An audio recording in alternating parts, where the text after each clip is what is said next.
موئز حلق کے بل چلاتا ہوا درد سے دوہرا ہو گیا۔ اس کے دونوں ہاتھ اپنے پیٹ پر تھے۔ اس کے سامنے کھڑے 12 سالہ لڑکے نے اپنی پھٹی ہوئی ٹی شرٹ کی آستین سے اپنی ناک سے بہتا ہوا خون صاف کیا اور ہاتھ میں پکڑے ہوئے ٹینس ریکٹ کو ایک بار پھر پوری قوت سے موئز کی ٹانگ پر دے مارا۔ موئز کے حلق سے ایک بار پھر چیخ نکلی اور وہ اس بار سیدھا ہو گیا۔ کچھ بے یقینی کے عالم میں اس نے خود سے 2 سالہ چھوٹے بھائی کو دیکھا جو اب بغیر کسی لحاظ اور مروت کے اسے اس ریکٹ سے پیٹ رہا تھا جو موئز کچھ دیر پہلے اسے پیٹنے کے لیے لے کر آیا تھا۔ اس ہفتے میں ان دونوں کے درمیان ہونے والا یہ تیسرا جھگڑا تھا اور تینوں بار جھگڑا شروع کرنے والا اس کا چھوٹا بھائی تھا۔ موئز اور اس کے تعلقات ہمیشہ ہی ناخوشگوار رہے تھے۔ ان کا جھگڑا بچپن سے لے کر اب سے کچھ پہلے تک صرف زبانی کلامی باتوں اور دھمکیوں تک ہی محدود رہتا تھا، مگر اب کچھ عرصے سے وہ دونوں ہاتھا پائی پر بھی اتر آئے تھے۔ آج بھی یہی ہوا تھا۔ وہ دونوں اسکول سے اکٹھے واپس آئے تھے اور گاڑی سے اترتے ہوئے اس کے چھوٹے بھائی نے بڑی درستی کے ساتھ پیچھے ڈکی سے اس وقت اپنا بیگ کھینچ کر نکالا جب موئز اپنا بیگ نکال رہا تھا۔ بیگ کھینچتے ہوئے موئز کے ہاتھ کو بری طرح رگڑ آئی۔ موئز بری طرح تلملایا۔ تم اندھے ہو چکے ہو۔ وہ اطمینان سے اپنا بیگ اٹھائے بے نیازی سے اندر جا رہا تھا۔ موئز کے چلانے پر اس نے پلٹ کر اس کو دیکھا اور لاؤنج کا دروازہ کھول کر اندر چلا گیا۔ موئز کے تن بدن میں جیسے آگ لگ گئی۔ وہ تیز قدموں سے اس کے پیچھے اندر چلا آیا۔ اگر دوبارہ تم نے ایسی حرکت کی تو میں تمہارا ہاتھ توڑ دوں گا۔ اس کے قریب پہنچتے ہوئے موئز ایک بار پھر دھاڑا۔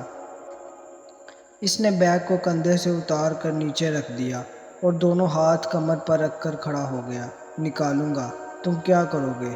ہاتھ توڑو گے؟ اتنی ہمت ہے؟ یہ میں تمہیں اس وقت بتاؤں گا جب تم دوبارہ یہ حرکت کرو گے۔ موئز اپنے کمرے کی طرف بڑھا، مگر اس کے بھائی نے پوری قوت سے اس کا بیگ کھینچتے ہوئے اسے روکنے پر مجبور کر دیا۔ نہیں، تم مجھے ابھی بتاؤ۔ اس نے موئز کا بیگ اٹھا کر دور پھینک دیا۔ موئز کا چہرہ سرخ ہو گیا۔ اس نے زمین پر پڑا ہوا اپنے بھائی کا بیگ اٹھا کر دور اچھال دیا۔ ایک لمحے کا انتظار کیے بغیر اس کے بھائی نے پوری قوت سے موئز کی ٹانگ پر ٹھوکر ماری۔ جواباً اس نے پوری قوت سے چھوٹے بھائی کے منہ پر مکہ مارا جو اس کی ناک پر لگا۔ اگلے ہی لمحے اس کی ناک سے خون ٹپکنے لگا۔ اتنے شدید حملے کے باوجود اس کے حلق سے کوئی آواز نہیں نکلی تھی۔ اس نے موئز کی ٹائی کھینچتے ہوئے اس کا گلا دبانے کی کوشش کی۔ موئز نے جواباً اس کی شرٹ کو کالر سے کھینچا۔ اسے شرٹ کے پھٹنے کی آواز آئی۔ اس نے پوری قوت سے اپنے چھوٹے بھائی کے پیٹ میں مکہ مارا۔ اس کے بھائی کے ہاتھ سے اس کی ٹائی نکل گئی۔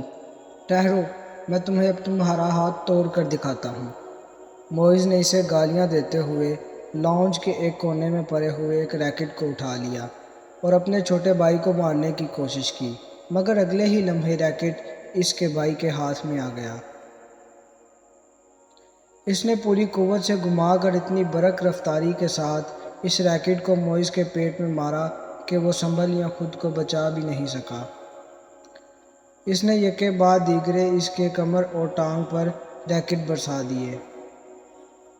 اندر سے ان دونوں کا بڑا بھائی اشتعال کے عالم میں باہر لاؤنج میں آ گیا۔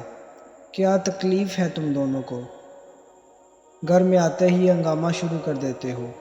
اس کو دیکھتے ہی چھوٹے بھائی نے اٹھایا ہوا ریکٹ نیچے کر لیا تھا۔ اور تمہیں شرم نہیں آتی اپنے سے بڑے بھائی کو مارتے ہوئے؟ اس کی نظر اب اس کے ہاتھ میں پکڑے ہوئے ریکٹ پر گئی۔ نہیں آتی، اس نے بڑی ڈٹائی کے ساتھ کہتے ہوئے ریکٹ ایک طرف اچھال دیا اور بڑی بے خوفی سے کچھ فاصلے پر پڑا ہوا اپنا بیگ اٹھا کر اندر جانے لگا۔ موئز نے بلند آواز میں سیڑھیاں چڑھتے ہوئے اپنے چھوٹے بھائی سے کہا، تم کو اس کا خمیازہ بھگتنا پڑے گا۔ وہ ابھی تک اپنی ٹانگ سہلا رہا تھا۔ شور، وائی ناٹ؟ ایک عجیب سی مسکراہٹ کے ساتھ سیڑھیوں کے آخری سرے پر رک کر اس نے موئز سے کہا۔ اگلی بار تم بیٹ لے کر آنا، ٹینس ریکٹ سے کچھ مزہ نہیں آیا، تمہاری کوئی ہڈی نہیں ٹوٹی۔ موئز کو اشتعال آیا۔ تم اپنی ناک سنبھالو، وہ یقیناً ٹوٹ گئی ہے۔ موئز غصے کے عالم میں سیڑھیوں کو دیکھتا رہا جہاں کچھ دیر پہلے وہ کھڑا تھا۔